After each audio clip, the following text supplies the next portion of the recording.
Kalau seorang itu sakit dan sakitnya susah nak hilang, kadang-kadang salah satu sebab dia sakit ialah kerana dia tersimpan barang-barang yang ada unsur-unsur jin atau syaitan. Ini memang boleh katakan selalu kita temui ya. Saya nak terangkanlah ya, yang macam tak munasabah. Mufti Negeri Sembilan masa itu dia masih hidup almarhum Datuk Ahmad Murtada Haji Ahmad dia telefon saya pada satu pagi, "Doktor, tolong obatkan cucu saya." "Apa sakitnya, Datuk?" Dia menangis saja, siang malam menangis. Dia tidur baru berhenti. Saya dah biasa kan. Cuba tanya, saya tanya dia, saya tanya Datuk, "Datuk, anak Datuk ni ada tak keluar negeri ke mana-mana?" Datuk ni jawab, dia kata, "Setahu saya dia ada ke Sabah, ada tugas sana." Kalau kat Sabah, kalau pergi Sabah mungkin dia ada beli macam-macam barang. Kerana di sana ada barang-barang yang tak ada di sini. Misalnya tikar yang dianyam daripada kayu tu ya. Kali Datuk ni tanya anak lelaki dia, "Betul ada beli tikar tu?" Kata saya, "Kalau bakar je cuba tikar." Tikar tu dibakar tuan-tuan. Anak cucu Datuk ni tak menangis lagi. Jadi itu kan barang-barang yang dibeli, yang disimpan, yang tak disangka. Ini berlaku ya. Ada satu pasangan dari Kedah datang ke pusat rawatan saya. Dia ceritakan bulan 12 cuti sekolah panjang. Kerana dulu-dulu cikgu dia pergilah ke rumah anak dia di Kuala Lumpur. Bila balik sampai di tebing Sungai Perak, dia beli tudung saji hiasan untuk dinding, cantik. Tapi bila dia bawa balik tudung saji ini disangkutkan kat dinding, suami isteri ni tuan-tuan selalu bergaduh yang hebat-hebat.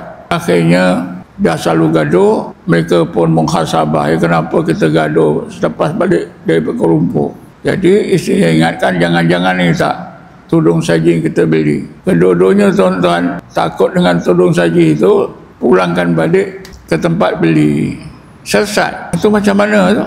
Itu kan berarti tudung saji itu dibuat, dijampi supaya orang nampak cantik, supaya orang beli. Jadi masalah. Jadi barang-barang simpanan memang yang dianggap ada khasiatnya, termasuklah batu cincin dan macam-macam lagi. Yang tak kita sangka tadilah ya, Quran kecil, cebisan kelambu Kaabah, ini macam-macam cerita. Yang senangnya tuan-tuan, jangan ada simpan barang-barang ni, bakar. Kemudian barang-barang yang disimpan ni termasuklah barang-barang yang kita warisi dari mak bapak atau datuk nenek. Ini pun banyak berlaku ya. Terutamanya senjata, keris, pedang, badik, pisau, parang, tajak, cangkul ataupun pinggan mangkuk, sehingga Quran pun.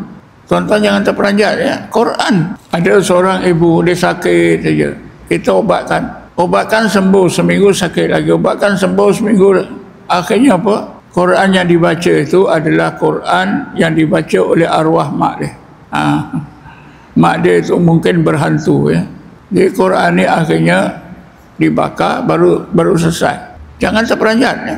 Sebab itu selalunya saya nasihatkan, kalau mak bapak meninggal jangan berebut barang-barang peninggalan mak bapak, tapi biasanya berebut-rebut ya. Jadi barang-barang yang disimpan ni tuan-tuan ya, ini mestilah kita awas. Memang kita tak tahu nanti kalau perawat-perawat itu yang teliti, nanti dapat jugalah memecahkan rahsia tersebut ya.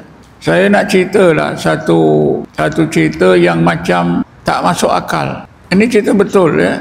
Lebih kurang berlaku dalam 4-5 tahun lepas lah. Pengarah Kesihatan Negeri Terengganu, namanya tak salah Dr. Azmi. Dia panggil saya ke rumah dia satu malam. Ketika itu saya ada di Kuala Terengganu. Tujuannya supaya mengobatkan anak lelaki dia tingkatan 2. Masalahnya anak lakinya ini tangannya bertukar 360 derajat, daripada baik kepada buruk. Saya duduk tanya-tanya pada doktor ini. Akhirnya saya tanyalah, sudah berapa lama? Dia kata sudah lebih setahun. Bila mula? Dia kata sejak ayahnya itu meninggal. Ayah saya meninggal di sinilah Ustaz, di tempat duduk Ustaz ni, di Eropah ni. Tapi Ustaz, bila dia nak meninggal tu, dia nak rokok. Saya tak berokok. Saya lari kedai beli rokok sebungkus yang 10 batang. Ayah saya hisap belum habis sebatang, dia tergulik meninggal. Bakinya saya masuk balik, saya letak dalam rak buku ni untuk kenang-kenangan. Rokok ni tuan-tuan, yang baki 9 batang tu, saya minta saya bakar. Anak dia sembuh. Saya tak usik, saya tak mandikan, saya tak baca. Perangai anak dia baik semula. Jadi ini kan luar biasa. Rokok itu hanya dipegang oleh si datuk, ambil sebatang. Jin itu sudah ikut rokok itu. Rokok itu ada dalam rumah, si anak ni tadi dah rosak perangai dia. Cuba kita fikir tuan-tuan, kan tak munasabah. Sangat tak munasabah. Jadi terlalu luas ya tentang barang-barang yang kita simpan ni. Sebab itu kita nak awaslah orang hadiah. Orang nak dengki kita, dia berbaik-baik dengan kita, bagi hadiah. Hadiah yang cantik-cantik pula. Mungkin jam tangan, mungkin apa-apa ya, perhiasan.